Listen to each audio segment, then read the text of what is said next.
এখানে তো আইনের ব্যত্যয় আপনারা তো সবসময় ঘটে যান, আপনাদের তো বারবার সতর্ক করা হয়, তারপরে কেন এগুলো করেন আপনারা?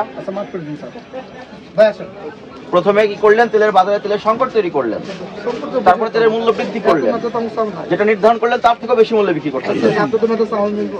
লোভ সংবরণ করতে হবে, অতি মুনাফার জায়গা থেকে যৌক্তিক পর্যায়ে মুনাফা করতে হবে।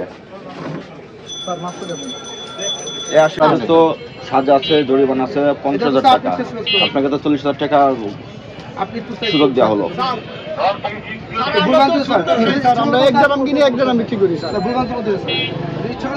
এই বাজারে কতদিন ধরে অভিযান হয়? কত বছর ধরে হয়? কতবার এমন স্যাক্রিফাইস চান? আগে তো জরিমানা হয়নি আপনার?